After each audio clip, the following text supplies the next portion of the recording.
Shalom Indonesia dan Shalom semua saudara umat Tuhan yang ada di Indonesia. Salam sejahtera, sehat dan kuat bagi saudara dan keluarga Indonesia. Hari ini saya ingin sampaikan sebuah pesan dari Tuhan, ya, pesan yang Tuhan berikan tentang peperangan kita sebagai sebuah bangsa. Dan ini ancaman yang ada di depan kita, ancaman yang ada di sekeliling kita, dan ancaman bahaya ini ada di seputar kita dalam keseharian hidup kita.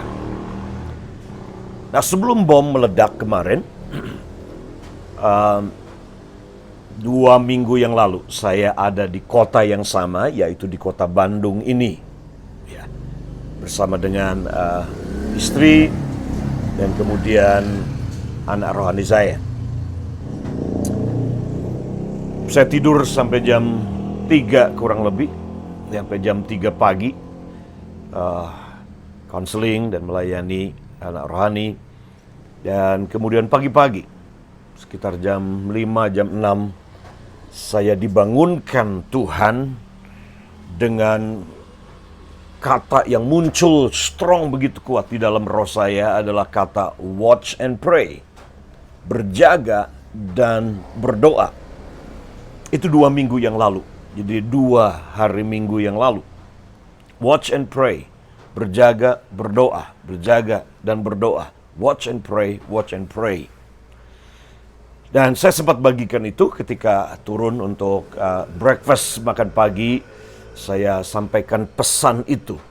Tapi ketika Tuhan bicara pagi hari itu, saya merasakan ada sebuah urgency, ada sebuah desakan, ada sebuah feeling kata itu akan ada sebuah bahaya. Ada bahaya yang sedang mengancam. Ada sesuatu yang akan terjadi. Jadi itu urgensi yang saya rasakan di dalam roh ketika pagi hari Tuhan bangunkan dengan kata watch and pray. Jadi saya berjaga dan berdoa, berjaga dan berdoa. Dan kemudian saya sampaikan itu, dan baru beberapa hari kemudian saya menerima pesan tentang sebuah fakta, sekali lagi, hasil sebuah pemetaan, hasil sebuah pengamatan bahwa memang ancaman Indonesia ke depan itu masih musuh Indonesia. Itu bukan dari luar, tapi dari dalam sendiri. Dan ini akan menghambat Indonesia untuk menjadi Indonesia yang maju. Visi Indonesia 2045 menjadi negara yang 100 tahun merdeka, menjadi negara yang maju, modern, dan Indonesia yang sungguh-sungguh jadi berkat, Indonesia yang merdeka secara total. Ini akan terhambat oleh karena bahaya ini. Dan bahaya ini, yang pertama itu adalah bahaya intoleransi. Intoleransi. Dan kemudian yang kedua adalah diskriminasi. Dan kemudian yang ketiga, radikalisme agama. Dan kemudian yang keempat itu adalah terorisme. Terorisme atas nama agama, radikalisme yang mengacu kepada kekuasaan, mengacu kepada kepentingan, bahkan di belakang itu adalah kuasa kegelapan, kerajaan kegelapan yang membutakan mata hati dan pikiran dari tokoh-tokoh agama, pemimpin-pemimpin partai politik yang mungkin pemimpin partai politik cuma peduli pada kekuasaan. Dia akan pakai apa saja, siapa saja, dia akan bersahabat dengan siapa saja, bergaul dengan siapa saja, ya, menyenangkan semua orang, zero enemy, nggak mau punya musuh, merangkul semua, termasuk iblis pun dirangkul dan dipeluk demi mendapatkan kekuasaan, demi mencapai kekuasaan. Dan itulah nature dari dunia politik yang tanpa prinsip, dunia politik yang tanpa Tuhan. Nah, saya ingin kembalikan kepada apa yang Tuhan katakan pagi hari itu tentang di urgensi kita perlu berdoa, berjaga dan berdoa, berjaga dan berdoa, berjaga dan berdoa. Ya, supaya kamu tidak jatuh ke dalam pencobaan. Dan tentunya ayat ini bicara tentang ketika Yesus ada di Taman Getsemani. Ya, dia tahu apa yang ada di depan. Dia tahu dia harus memilih antara kehendak Bapa dengan kehendaknya sendiri. Dia tahu cawan yang dia akan minum itu isinya adalah kematian, kengerian. Sampai dikatakan Yesus dia berdoa dengan penuh rasa takut di Taman Getsemani itu.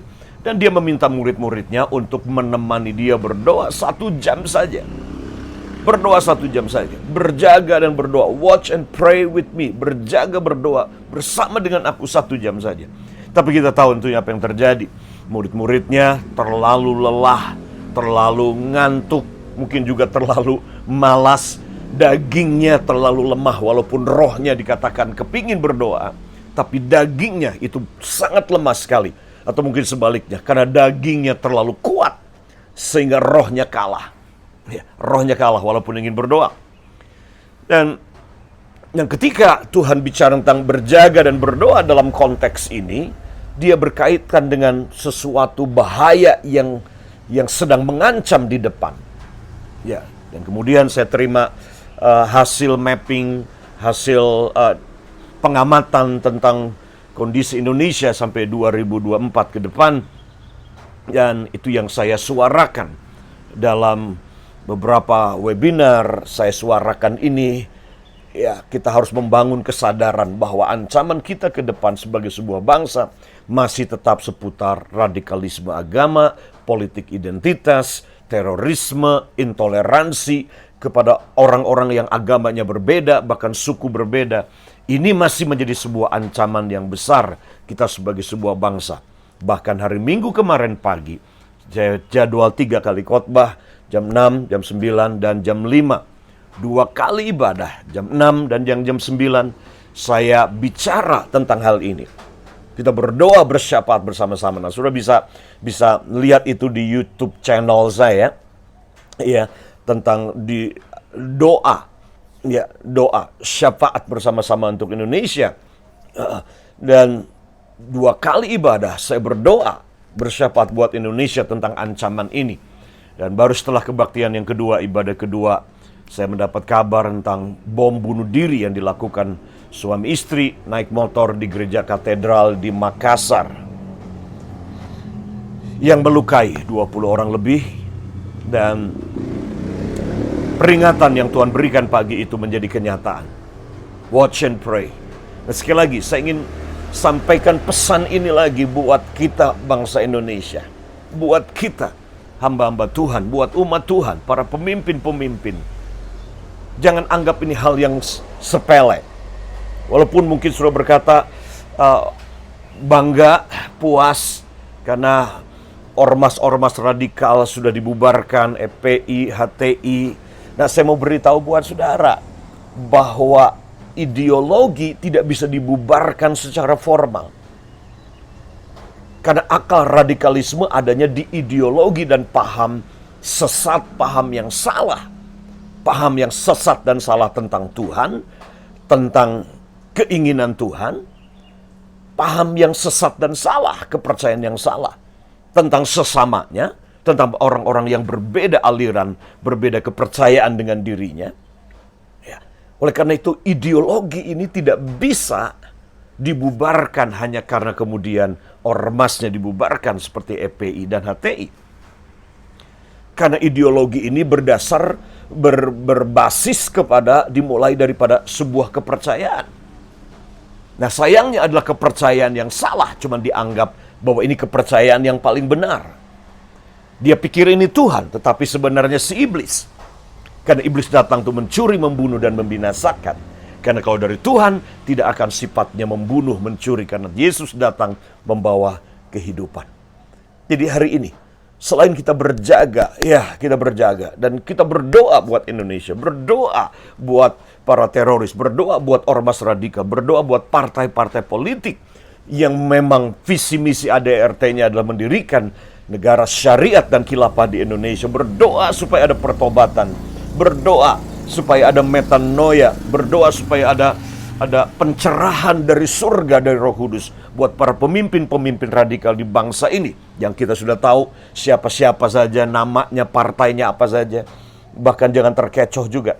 Ada partai yang kita pikir sangat partai nasionalis, demokrat.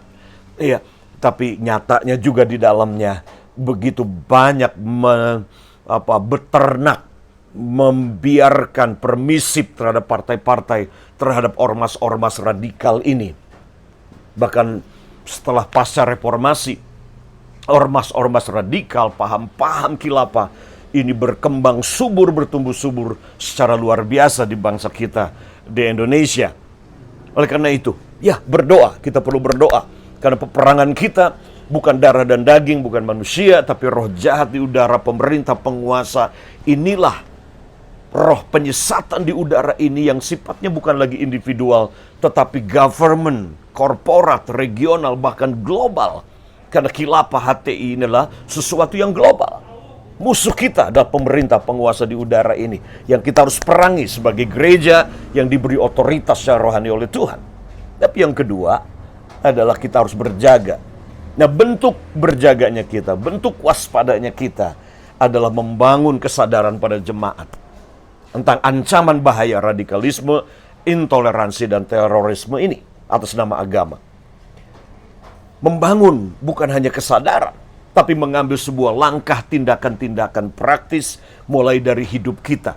Peduli kepada lingkungan yang berbeda, peduli kepada saudara-saudara kita yang berbeda agama dengan kita sendiri. Ya, menghidupi sebuah pola kehidupan yang toleransi terhadap semua orang. Inklusif berpikirnya, bahwa Tuhan datang untuk semua orang. Bahwa radikalisme agama Tuhan tidak pernah inginkan. Radikal dalam kasih, itulah yang harus kita gereja lakukan setiap hari. Teroris jelas itu bukan ajaran dari Tuhan, karena Tuhan tidak pernah menteror orang. Tuhan ingin semua orang bertobat kembali kepada kebenaran yang sejati, yaitu Tuhan adalah kasih adanya. Perintah Tuhan terbesar adalah loving God and loving people.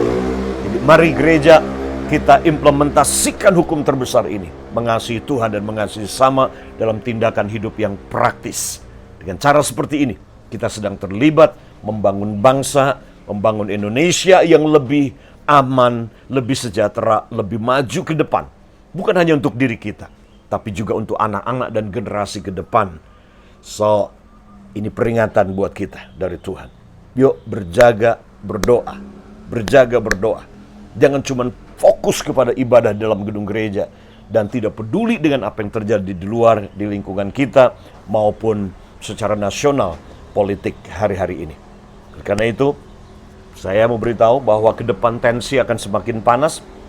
Sudah mulai terjadi, ya, dengan kasus Demokrat, kemudian Habib Rizik, dan kemudian tokoh-tokoh radikal yang lain yang mulai bikin partai juga. Ya, jadi yuk kita mulai buka mata, buka hati, buka telinga kita, dan berdoa dan berjaga buat Indonesia. Oke?